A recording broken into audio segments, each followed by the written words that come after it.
Welcome into the Dad Verb Podcast, where we chat about parenting from the lens of a dad. My name is Andrew, and on this episode, we are going to be chatting about the best gifts that we've gotten as new parents. Moving on to milestones. Are we overthinking them? How useful are these milestones?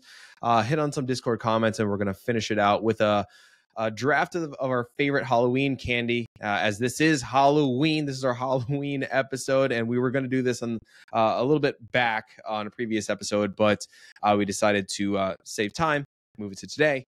So we're excited to get into that. I am joined by my co-host Ben Brown, Andrew Saunders. Let's get our sick check of the week. Ben, how you doing, man? Well, hopefully the kids are on the mend, getting a little bit better, but the kids are both in daycare, so we always know that there's a sickness right around the corner. So I know in the last episode, my daughter was sick. She's getting a little bit better. Son getting a little bit better, but again, daycare's daycare. Everybody's going to be sick. Andrew, with the Halloween setup going on right now, how's your family doing? I'm trying. We're good. We are. We're all healthy. No sicknesses to speak of. You know what? That's not actually true. I think my wife has either the beginnings of a cold or allergies. So I'm going with it's allergies, and we're not actually sick. She's just allergic to the pollen. Keep the streak running. Yeah, that's always the freaking case right there. Well, as usual, I have slow upload issues. So if you are hearing any sort of awkward delays or anything like that, I apologize. It is 100% from my end, not from Ben or Saunders over there. It's 100% on me. So we're going to do our best to keep this flowing smoothly. But our first topic, we're going to be talking about the best gifts that we got as new parents, things that you may not have gotten that you might think like, oh, this is actually kind of a good thing. Or if you're looking for gifts for other friends of yours who are about to step into the shoes of parenthood and you're thinking about, getting some gifts for them, what are some good, unique things to get? I have a small list of things here that aren't necessarily things. But to kick it off, let's go ahead and start with Andrew. Maybe let's maybe each fire off one or two things. Andrew, what's your first thing? So mine is not a specific thing. It's kind of a category of stuff we got. Okay. We got a lot of little, what I'm going to call trinket toys. So like a toy that has an elastic end and it vibrates when you hook it on to like the baby carrier. So you pull it and it vibrates as it goes back up. The girls absolutely love it. We got things like sippy cups I just would never buy because I wouldn't think of like that being a good sippy cup. It just never occurred to me. But when we were trying sippy cups, now I own 8 of them, right? Mm-hmm. So that's the stuff that I really valued as a parent. It wasn't a specific gift. It was the outside the box things that were not too specific. Like I did not appreciate getting diapers from anybody because we picked up brand pretty quickly, and then we ended up with all these diapers we had to get rid of. I did not appreciate getting bottles because we had our bottles. We had figured that out, right? So they were just all these things that I ended up giving away anyway. But the weird trinkety little toys are almost some of my kids' favorites. I mean, a crocheted elephant that's this big, right? Sorry, it's maybe 5 inches long. Like I don't think it's 4. My daughters absolutely love that thing. Those are the things we liked. Nice, man. What about you, Ben? We had a couple that we really liked that our son fell in love with. The first one is, I think you see this all over the place. We didn't think it would be as popular with him as it was, but have you seen the Sophie giraffe? Yeah. It's like a little rubber teether toy. Yeah. For probably the first year of his life, he would not let that thing out of his sight. It was every day he had Sophie, carrying her around, gnawing on her. You could hear the little squeaking rubber noise all across the house. But he absolutely loved that toy. We also got it's called the Infantino Go Gaga Playtime Pal, but it's a fox. So it's like this little developmental toy with like a teething ring and like a bunch of stuff that makes noise on it, but it's a soft toy with a ring on it. So you can attach it to like a baby seat or to your backpack or whatever.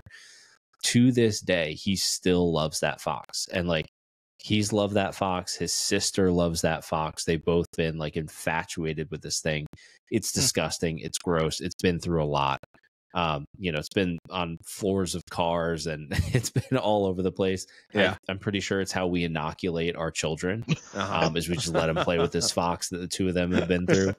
But they have loved that thing. And it's like a little, $16 toy that somebody got for us from Target. And then the very last one that we loved as parents that we give to everyone.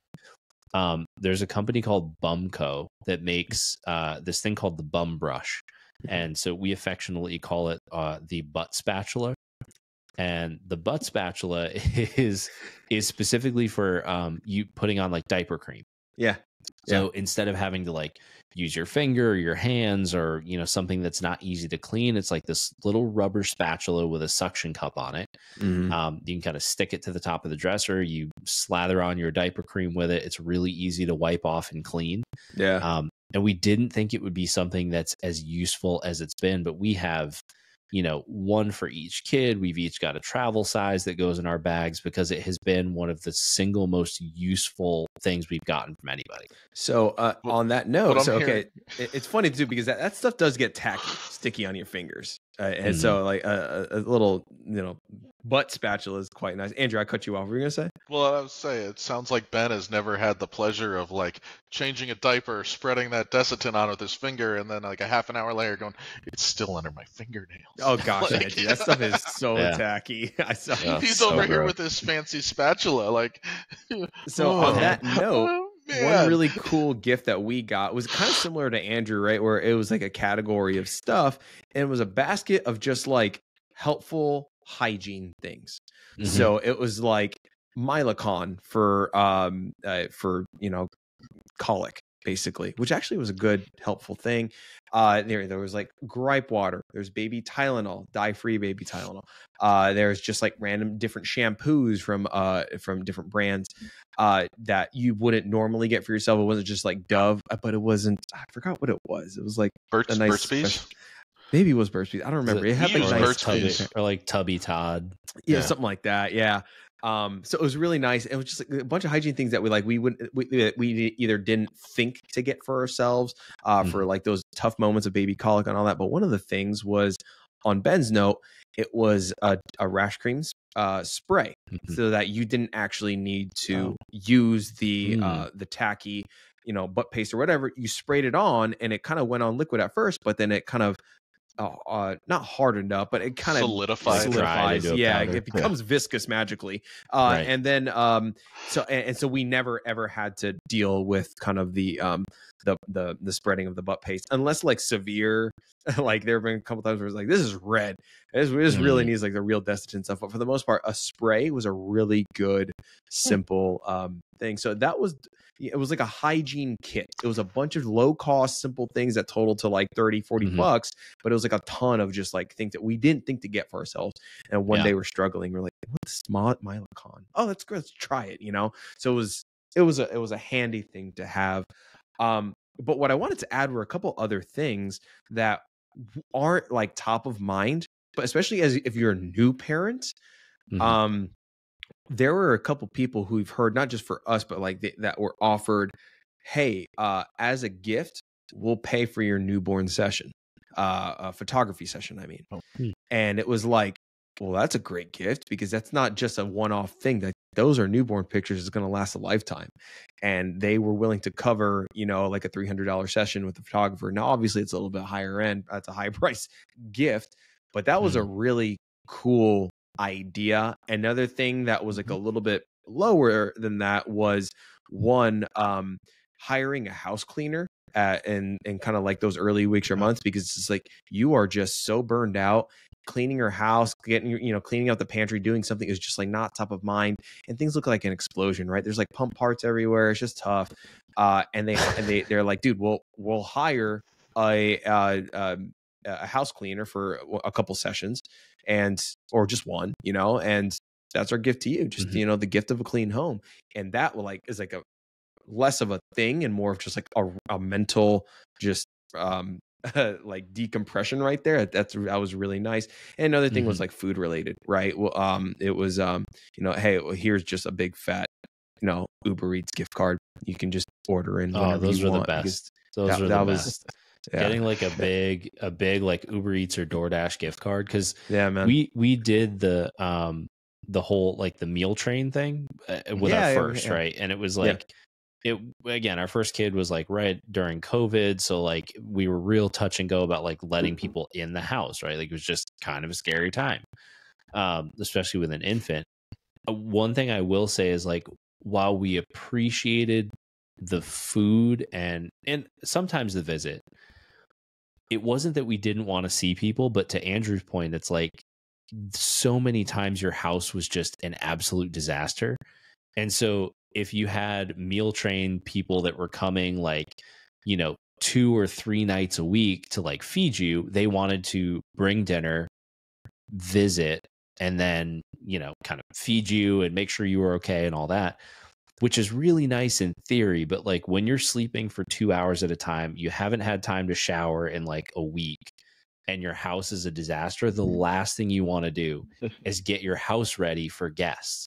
Like, Right. and even though people say, we don't care about the state of your house, like we know you just had a baby, you do. Like you still are like, I don't want you to walk into a hovel where you like think standards. I might be borderline abusing my new infant. Like I have standards.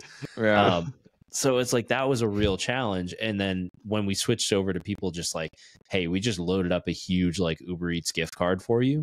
Like, here you go. That was such a huge relief for us, and such an unexpected and thoughtful gift, because it's like we could have people over when we wanted, but it wasn't an obligation, and we can kind of keep things a little more relaxed in our home. What's the Andrew made me think of this. Out of all the stuff we've ever gotten or bought for our kids, what's the one thing you didn't have when you were a new parent, or right? And you're like, this is the thing that made it into the diaper bag and has not left for all of my like the whole time. Oh, and that's actually a really good question. For me, it's stupid simple. On Amazon, you can buy Purell Squeeze instant hand sanitizers. They're $200 in a box. I want to say they're $15. Yeah. I threw a handful in every diaper bag, and we just occasionally reload them. It's like the dumbest, easiest thing on the planet, because you don't have to have the little bottle. You don't have to find it. You can just put some in each little pouch, and you just got to find the one. You squeeze it, you break it, you throw it away. It goes into the diaper, wherever you put it when you're trashing. Best thing I never would have thought of for the first kid. And we got them in a sample pack when we signed up for like the Huggies sample. By the way, do that. Right, all those dads who are listening who don't have kids yet, go to Gerber, get the free sample. Go to Huggies, get the free sample. Go to Love, go to all of them, get their free stuff, because you never know what you're going to actually use. Because we ended up using stuff that I was like, why did I get this bottle of Gripe, whatever? And I'm like, I'm going to try that stuff. Hey, look, she's quiet. I can sleep. Anyway. I know. Sorry, tangent. No, you're good. I mean, but to answer your question though, like, what was the one thing that like was super cheap that kind of like never left the diaper bag? I don't really have anything major other than there's like this little it was called the Little Einstein. There's the brand Little Einstein, and they made like this little toy that there are these buttons, and they play like Beethoven, and in like a childish, sing-songy way. All 3 of them love that damn thing in the baby stages. And it was just, and there's like research about like, like no flashing lights or hard plastics. It's very anti-Montessori, but man, that was a magic pill for us. So that was great. Other than that though, I gotta say, like, it's something that we all know and we all have though, is it's just wipes, man. Wipes are by far the Swiss Army knife of all parents. You like, non-stop. You can never have enough wipes. We go through them so damn fast because they're not just for changing diapers. Especially as they get older, they're wiping dirt, wiping blood, clearing off tables, clearing off dirty little hands, wiping off clearing off the mouth. It's like non-stop. You're gonna get a little ice cream. It's used for that. You got to wipe down the car seat really, really quick. It is puke. It is for every little thing. Wipes are probably, I would almost say, is the most important tool as a new parent by far. Yeah. And it's one that we all know about. 100%. It's How did adults Yeah. survive without baby wipes prior to having children? I don't know. Like, I don't know. did they? I don't know what you Honestly, did. what did they Yeah. just cloths? they've almost Just replaced cloths all around. Clorox wipes in my house. Like, Yeah, pretty much. Yeah. Yeah. Pretty much. Wipe down counters with them sometimes where I'm just One like, of the no, I things- just need a moist towel and I'll just use wipes. right. Yeah. One of the things we found that was super useful in with our son, especially when he was like super young, it's because, you know, like boys, as soon as you take off their diaper, cold air hits them and they tend to pee, right? Almost Yeah, instantly. So what we would do is we went to IKEA and we found just like a pack of their super, super cheap white washcloths. So just like they're kind of rough, like they're not really the thing you'd want to wash your baby with, but they were the perfect thing to roll around with because like they were super absorbent. And if they got absolutely destroyed or ruined, it didn't matter because it was like $4.99 for like 20 of them.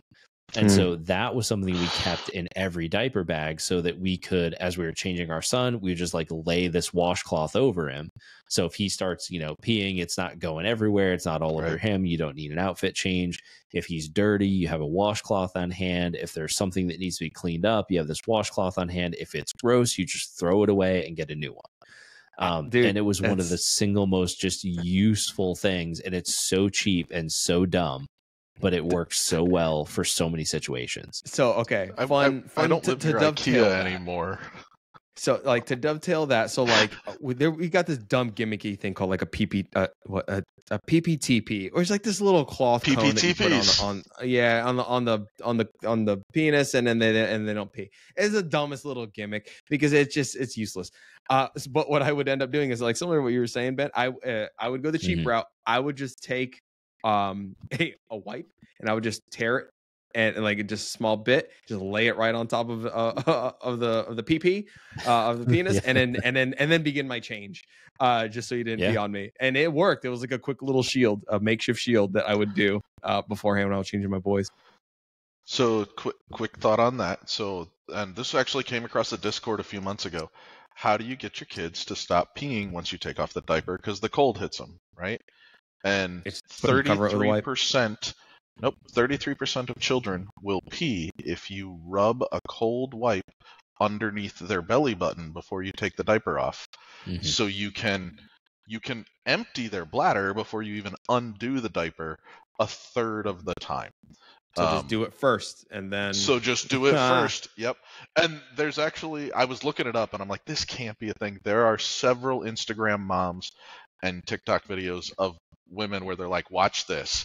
And they will hold the phone and point it at their kid. They'll swipe a wipe across their baby, and you'll watch the line turn blue on their diaper. And it's like, oh, this is a thing. And Magic. Then I went and found the research study that a third of kids will pee if you wipe. So... if you don't want to have a PPTP or a wipe or a washcloth scenario, simple trick. There's a 1/3 chance that using that wipe will get it going. Yo, that's actually a really clever tip, man. Definitely gonna. Well, that's the thing. My vasectomy is scheduled for soon. Actually, when this episode comes out, it'll have already happened. Wait for everybody. So I was actually gonna say, like, I'll keep that in mind for the future, but like, no, I'm not. So there you go. No, I am not. Anyway, so yeah, that's a quick rundown of kind of the best gifts that we got as new parents. Guys, if you're watching on YouTube, you want to share some great gift ideas that you've got that you really appreciate, let us know down in the comments. We're always going to read them. Next segment, though, let's talk about milestones, okay? Milestones for children, what you're supposed to be doing at month 1, month 2, month 3, all that stuff. I've talked about this a little bit on the channel, especially I've talked about like Love Every, that kind of Montessori things. I don't want to open it up too much because just general summary, I don't really, not that I don't abide by them, but I don't overthink them too much, right? And that's kind of what we wanted to talk about here. Milestones. Are we overthinking them? How useful are these milestones? These check marks that your kid is saying the first word, that they're taking the right steps on this exact moment, So I kind of want to leave the floor more open to you guys, especially since you're kind of a little bit closer to it. What are your guys' thoughts on newborn, infant, toddler milestones? And I guess we can just start with Ben, right? What are your thoughts on that? Yeah, I mean, I think my thoughts on them changed with each kid.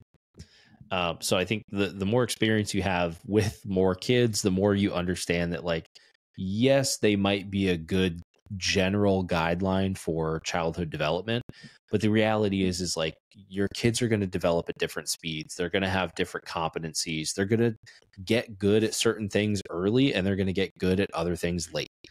It's just how kids develop. It's what they're exposed to, and there's no one on the planet who's going to get it perfect, no matter how hard they try or how bad you want it. So as an example, right? Like our son, at 3 years old, incredibly smart, has a great vocabulary, super athletic. I mean, can run, throw, hit a tossed baseball at 3 years old, can hit a golf club, like great hand-eye coordination. He didn't start walking until he was, I think, almost 16 months, almost 18 months, somewhere in there. Like it took him a long time to learn how to walk because babies. Right. I'm kidding. I know. So I know. This is our last episode. We talked about all that. I know. So it's like, it's insane that, according to the developmental milestones, it was like, he should be doing this and he should be doing that and he should be walking by now. And like a lot of his peers had started to walk earlier than he did.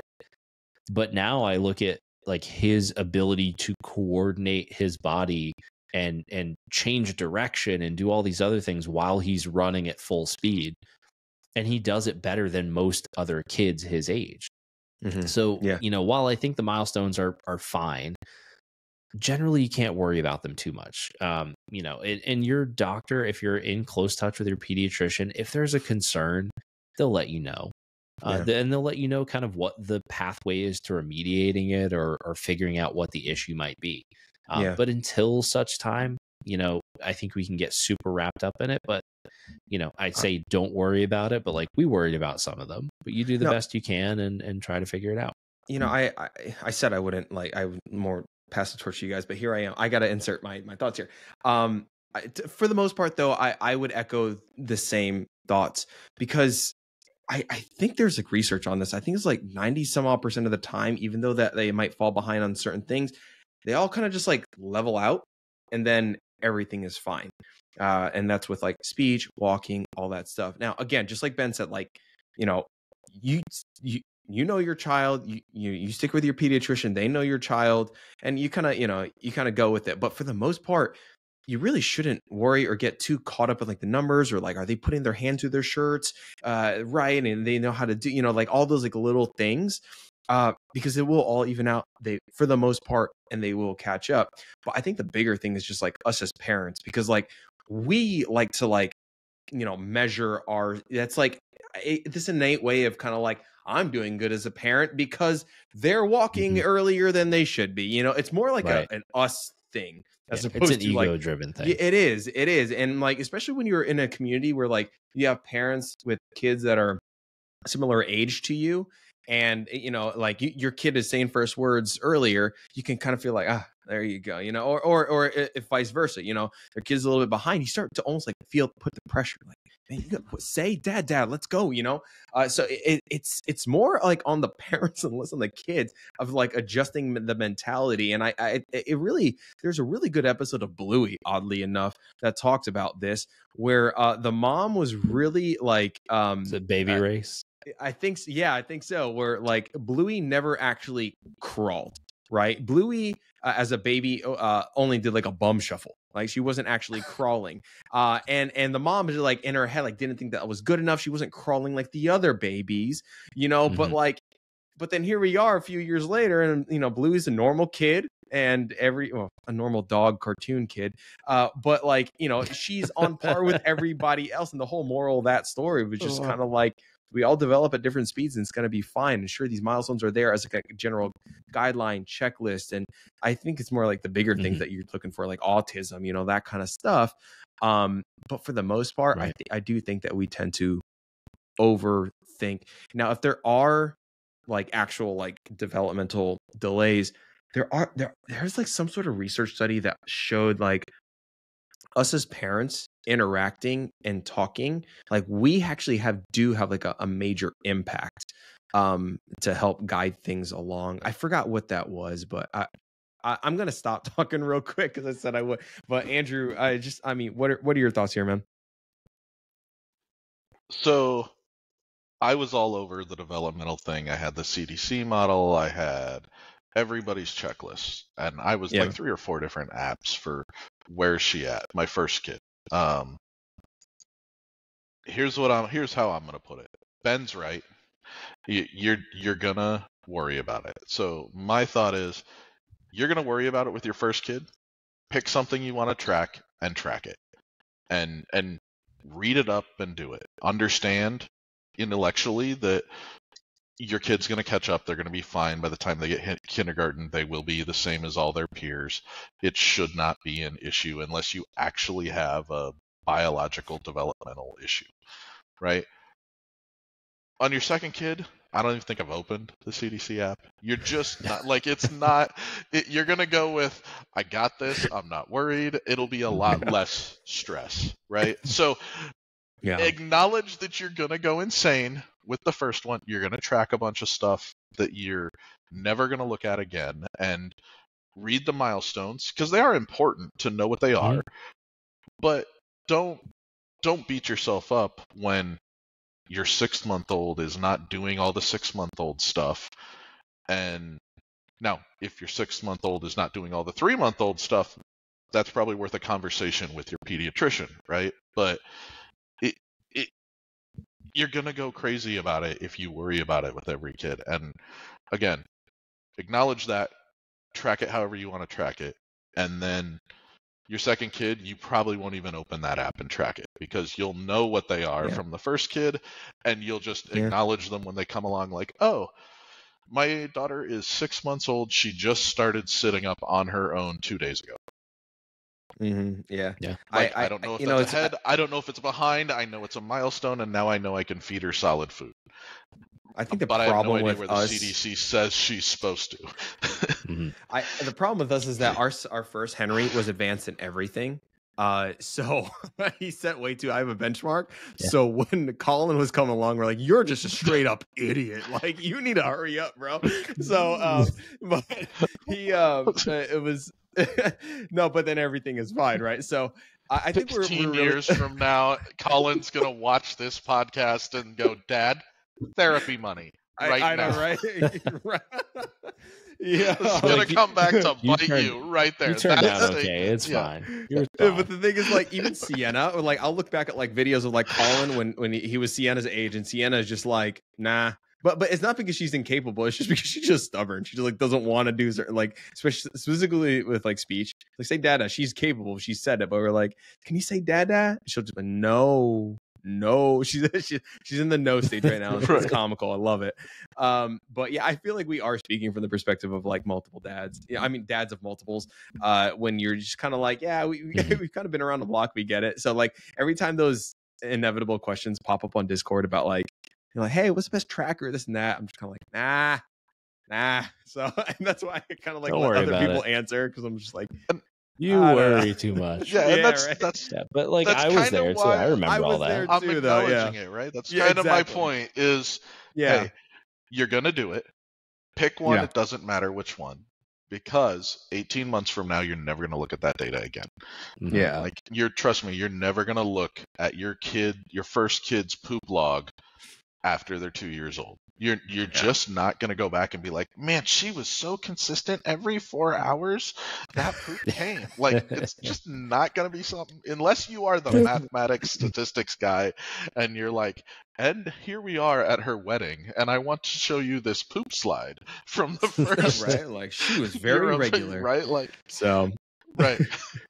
Oh, man. Well, and I think you start to really realize like the things that are important too. Right. You know, Yeah. you start to realize like what to look, like Andrew said, you relax a little bit. You go like, all right, what's important? What do I need to look for? What should I be concerned about? And if none of those things are cropping up, you just kind of keep on keeping on and things will figure themselves out.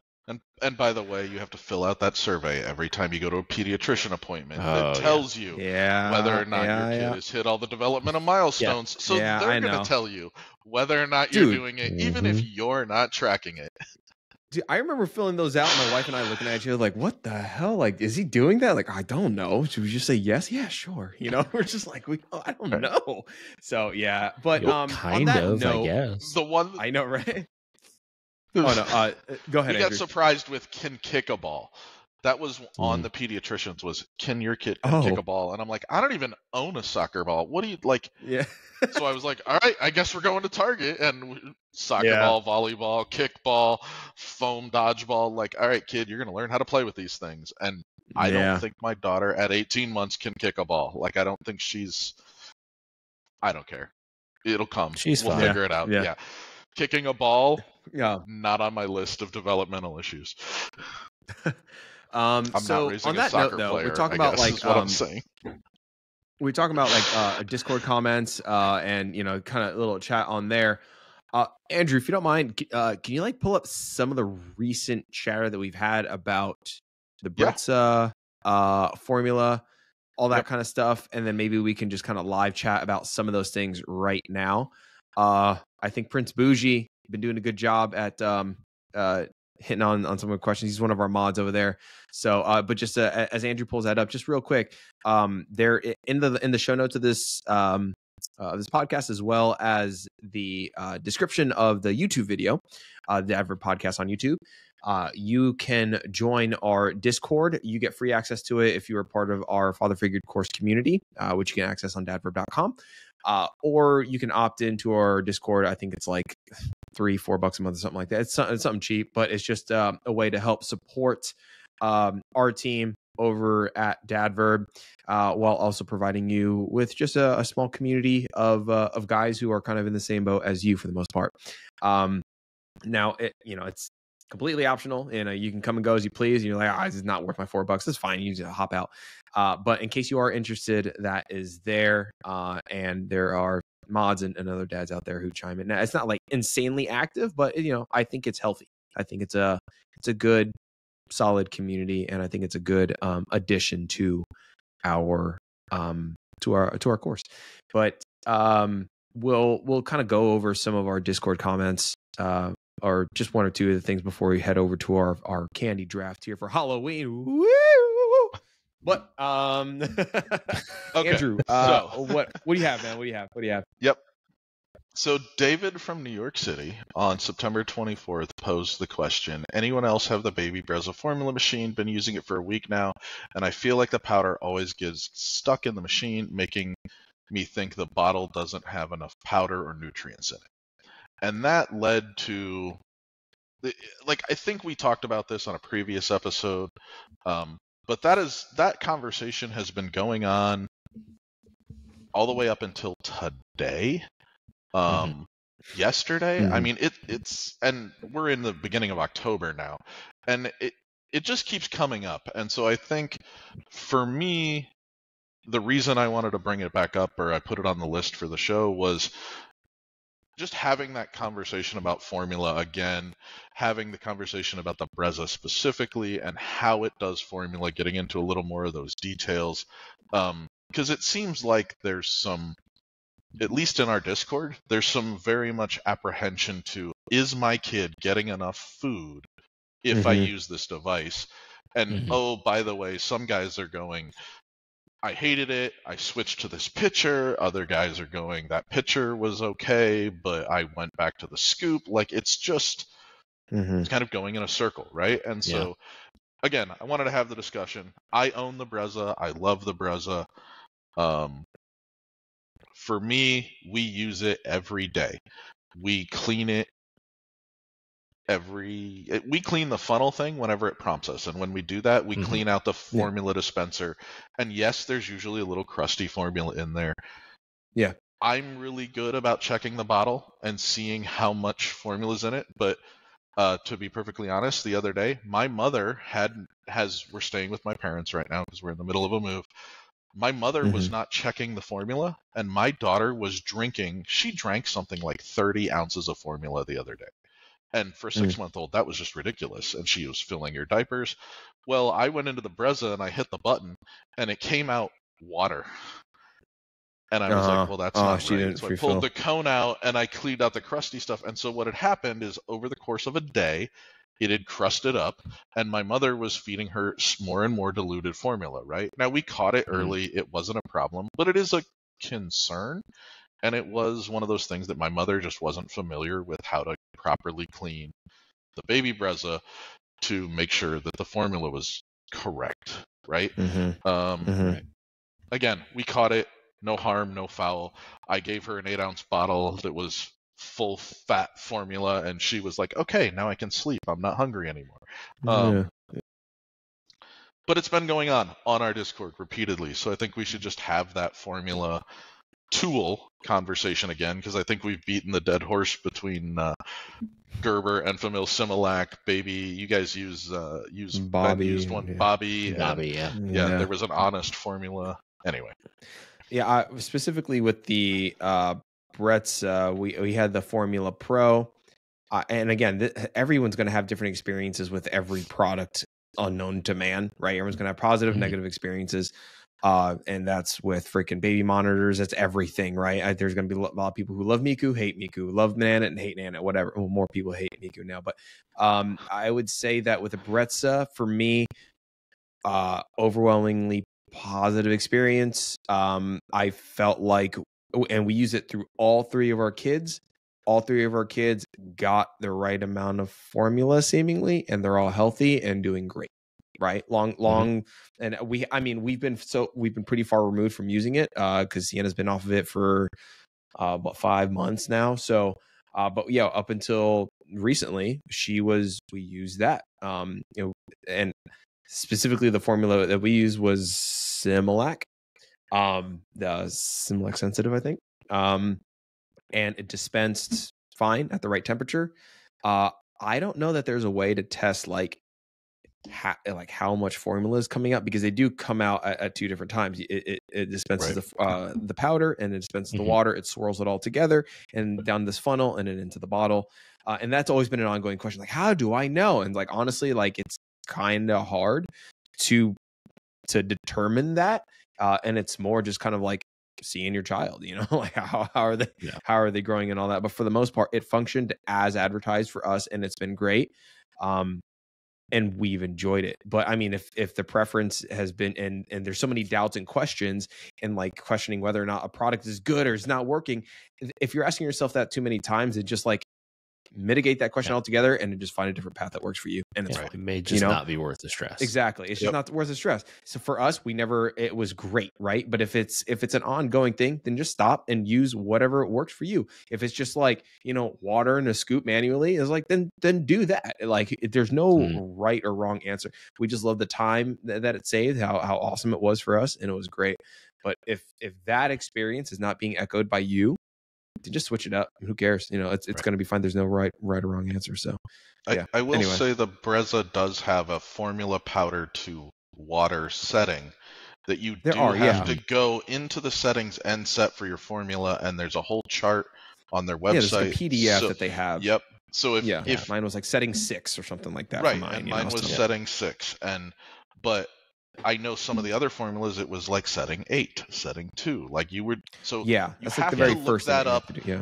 They have done the science. You just have to make sure you're configuring the device correctly, and also maintaining it the way that you said, because because you do the crust builds up after every 4 dispenses. So you do have to be vigilant about or I'm not vigilant. Diligent. Both. Diligent and vigilant. Both. You have to be very aggressive about cleaning the damn thing. But opening the thing, making sure that the crust hasn't built up enough so it is dispensing properly. And I think you're supposed to do the cleaning routine every month, at least once a month. We admittedly didn't do it once a month. It was more every quarter. And there's a thing that you can use to clean it. But for the most part, great experience with it. The But gears that's in just the me. top are very visible, and Yeah. you can see how smoothly they're moving.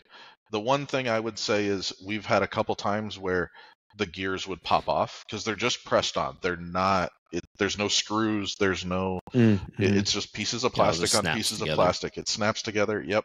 And there have been a couple times where, for whatever reason, it's unsnapped and the thing's been off, and it's like, okay, I'll open it up, dump the formula out, right? This is a good opportunity to wash it since I have to disassemble it, and then you put it all back together.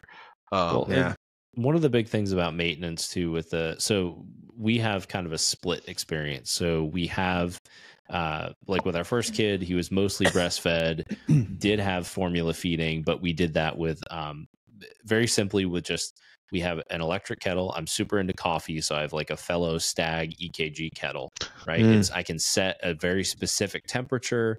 I know exactly how it's coming out. I can boil the water to exactly what I need it to. And I can make formula with that. It's very easy. It'll hold temperature for an hour. So if I need to make multiple bottles, I can do that with just 2 very simple tools that I had in my house anyways.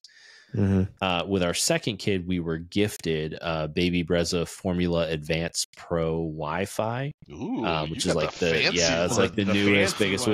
Which, by the way, I will say, the more features you add, the more complicated it gets. So, like, I was gonna say that's when it gets like, why doesn't it be Wi-Fi connected? Yeah. It's a formula dispenser. Just stop. Ours loves to just not be connected to Wi-Fi. It just drops itself out all the time, which is a real pain. The convenience of it is being able to open an app and make a bottle from upstairs while I'm getting the baby ready. Okay, that's the ultimate convenience. That's the reason I didn't buy it, because I knew my wife would do that, and I would end up with formula all over the counter because there wasn't a bottle sitting in the bottle. So it won't. There's a sensor. Okay. So it actually won't do it if there's not a bottle, and it tells you if there's one present or not. Gotcha. So that is a good safety feature. See, that wasn't on the side of the box. Right, but what I was getting to is the one of the biggest things that helped us with this is our experience has been largely positive. What's helped us a lot, especially with the cleaning cycle, is you can buy the formula funnel, like just the formula funnel for the bottle maker, right? So for every 4 bottles you make, on the 4th one, it's going to tell you to clean the machine. So wipe the ring, clean out the funnel. If the funnel is not completely dry, and I mean bone dry, it will stick. All the formula will clump up inside of it, and it won't work. So the best way we found is we actually have 3 funnels, and every 4 bottles, we pull the one out to clean it. We put in one we know is completely dry, and we can keep going without any issue while the other ones are being cycled through. That's been the best system that we've found to set up. Because it's just kept us moving. So like for daycare, we have to make 4 or 5 bottles to send with her every day. That means we're going to have to clean it at some point. And if we only had one, that means cleaning, completely drying, cleaning the machine again. And then you're stuck, 11 o'clock at night, not having enough bottles for the next day. So yeah, just invest in an extra funnel, make sure everything is really dry, and you generally won't get as much or as many like clumping issues, as some people complain about. Well, guys, those are our thoughts on the very niche topic of a baby Brezza thing. I'm pretty sure that got a lot of guys are just kind of like, what the hell? We just been scooping. It's totally fine. So something you don't need, but to put that topic on Discord to rest, those are our thoughts on that. Let's go ahead and move on to our draft, which we haven't done in a while, but what a game that my wife and I did for years and that we've kind of done early on in this podcast is to do a draft, right? So we will each go one by one and pick our favorite Halloween candy, the thing that gets you most jazzed and excited to get in your candy basket, or that you used to get as a kid. And we will go snake draft. We'll each pick 3 things. So we'll go Ben, Andrew, me, Ben. Me, Andrew, Ben, and then back one more sequence, right? So we'll go draft 3 each, and then you guys get to vote who had the best draft. You can let us know either on our Discord or on the comment section of our YouTube channel, or I mean, where else can we put this poll? I was going to say you can find us on Twitter or X or whatever the hell it's called. But we have a Facebook group. We can do the Facebook group poll. You know what? I'll put it on Instagram. I'll put the poll up on Instagram. and you guys can vote on who drafted the best Halloween flavors, who has the best taste, because you can go a couple ways here. You can go chocolatey, you can go fruity. I don't know what's right, what's wrong, but here we're gonna start. We're gonna go Ben, Andrew, me, and then I'll turn it back, and then we'll go around for round 2 and 3. So Ben, who do you have as your first pick, or what do you have as your first pick? So the ones I like fun-sized anything. Yes. And so I know this isn't like typically like just a Halloween candy, but I don't know what it is about the fun-sized Butterfingers, because I never buy Butterfingers ever. But there's something about fun-sized Butterfingers that I just cannot get enough of. It's just enough Butterfinger. Yeah, it's like, because I don't want a whole Butterfinger ever. Yeah. But when they're fun-sized, it's like exactly what I want every time. That's actually a good take. I would agree on that, because the flavor of the Butterfinger is actually really good, but I don't need the full bar. Like, and there's enough that kind of gets in your teeth a little bit, and I kind of enjoy that experience. It's a good flavor. But picking that little the Butterfinger crust out of your teeth. So that's your first pick, Butterfinger. So when you see that little yellow and blue I get fun so fired size. You get fired up. All right, that's your first pick. All right, so Ben with the first pick goes to Butterfinger. That's a pretty good pick. Andrew, pick 2.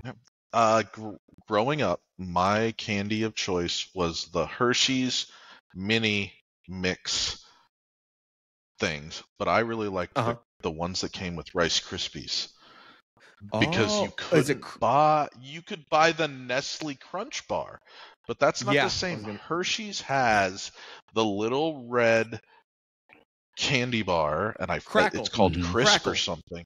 Crackle. It's called Crackle. Yeah. Crackle. That was my favorite. Like, those were the first ones gone out of my candy bag, because you can't seem to buy a Crackle bar as like an adult size. Yeah. Right? Like, you actually can. They're just very hard to find. They only come in those little. Well, I'm going to go on a search then.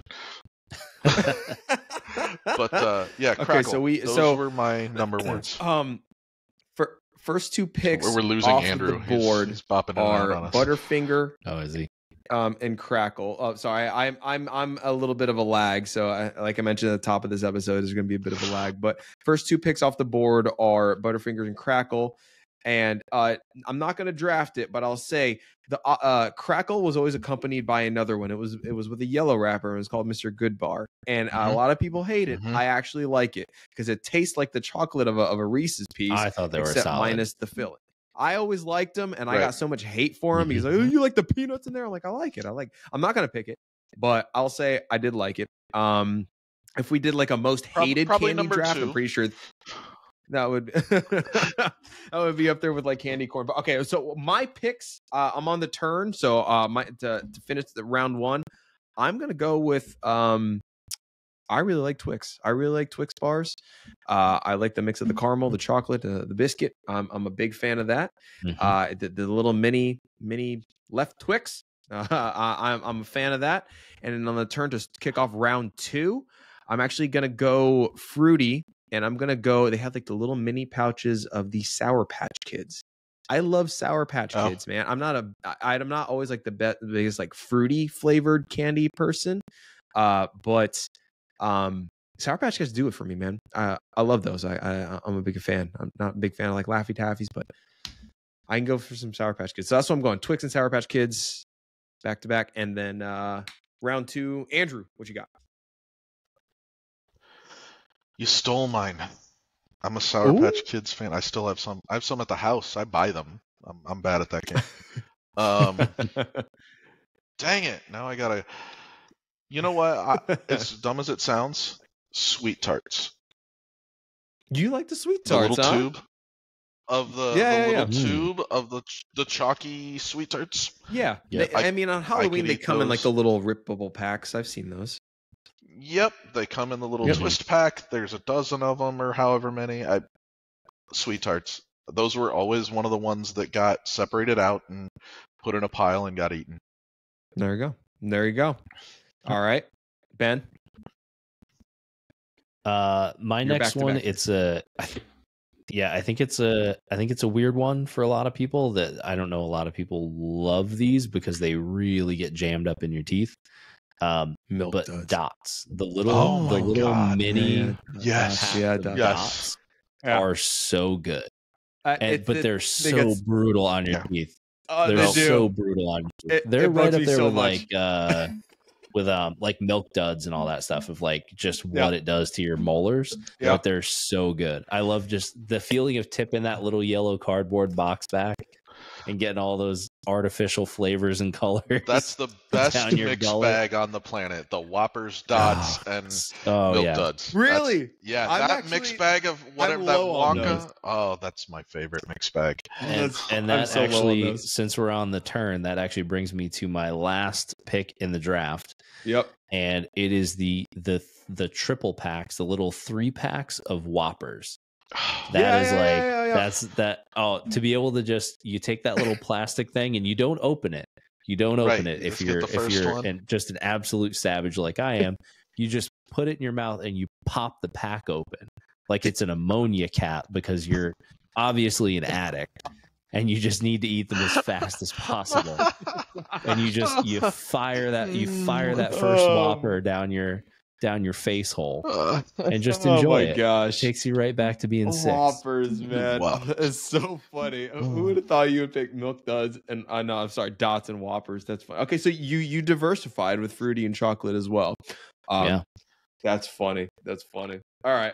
Andrew, what you got, man? What's your last I'm pick? having an emotional debate because Ben reminded me about Milk Duds, and I love me some Milk Duds, but I think I'm gonna have to go with the Jawbreaker. Really? Those Yeah, just not the cinnamon ones though, just a fruity. No, those are I don't- fireballs. You're talking okay, I about was gonna- cinnamon is fireballs. Technically, that is a Jawbreaker too. It is a but Jawbreaker, it's just but I'm it's talking about the cinnamon. original Jawbreaker that was yay big around, and it Yep. had a fruity layer and the sugar layer, and you just go through the fruit layers as you suck down the thing. I prefer the mini ones that are like the size of a marble, Uh-huh. not the size of a quarter ones. But Yep. yeah, I was a savor my candy kind of kid. I guess I wasn't gonna pile through the whole bag. I wanted stuff that lasted, That's it. like Yeah. a Jolly yeah. Rancher. I mean, good Jolly Ranchers, man.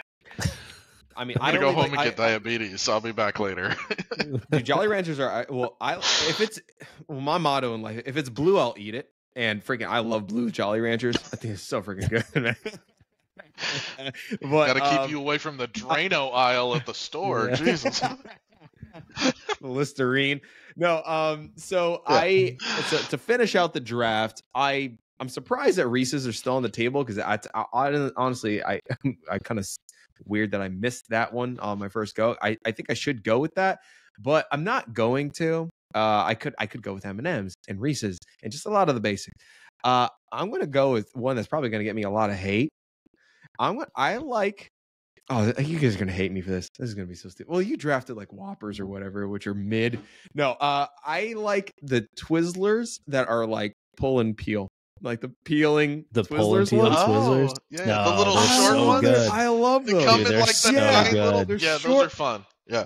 Yeah, Because they're like it's strawberry like a flavored. 3x3. They're different than the other ones.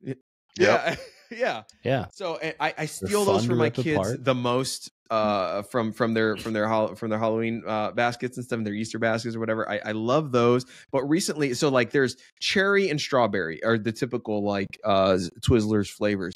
But I recently discovered, I like took a picture of it because this is the first time I ever saw it. It was a watermelon flavored version of the pull and peel Twizzlers, and I was like, no freaking way! I absolutely loved it. So the people who are have listening to this, I'm like, orange and lemon. And yeah, they have a lot of flavors. If you buy the full I package at the store, it's varieties. I don't buy candy very much. I was blissfully unaware of all that. But for the listeners who are they're probably fuming that we left off like Skittles and M&M's and Reese's and Kit Right. Kats Runts. and No. like There's a runts guy out there nerds. like That, yeah. that person's a freak. That person doesn't listen to this because That they're was, an animal. If I that was Dude, that was calm down. That was my bonus draft. If somebody took mine, I was going with runs. Because the only time I eat them is during Halloween. That's the only time I eat nerds. You know what? I will never eat I'm nerds. gonna make it even worse unless they come in that little box. I'm gonna make it even worse. You know what my favorite flavor is? Banana. The banana. Yeah, No, you are a banana. monster. You Don't, are. It's so good. I like how he's behind. Like I know. I he's really behind. want this to be synced up on the videos and be like, you said banana. You just and like his 2 seconds go by. is like 30 seconds man. behind us. Oh my gosh! All right. To recap, Ben, run down your picks. What was it? It was Dots, Whoppers, and fun size Butterfingers. Okay, Andrew. Not in that order, but yes. Oh my god, the Crackle, Sweet Tarts, and Jawbreakers. And I had Sour Patch Kids, the Pull and Peel Twizzlers, and Twix. So you guys can let us know. Vote. I'll try to put up a poll on Instagram. You can follow along at dad_verb on Instagram. And there you have it. That's our Halloween episode, guys. Thank you for tuning into this episode of the Dad Verb Podcast. If you haven't already, we invite you to become a member of the Dad Verb Discord community, like we mentioned a little bit earlier. Just follow the link in the description of the YouTube channel or in the show notes of wherever you listen to your podcast. For all you new or expecting dads out there, don't miss the opportunity to explore our comprehensive online course at dadverb.com. Again, I mentioned that a little bit earlier. It's a valuable resource to help you on your journey into parenthood. Special thanks to my co-hosts, Andrew Saunders and Ben Brown, for joining tonight. Happy Halloween. I'm Andrew. Before we sign off, please remember to show your support by liking, subscribing, and turning on notifications. Leaving us a review. Feedback means the world to us. Until next time, keep dadding like a pro, and we'll see you on the next episode of the Dad Verb Podcast. Peace.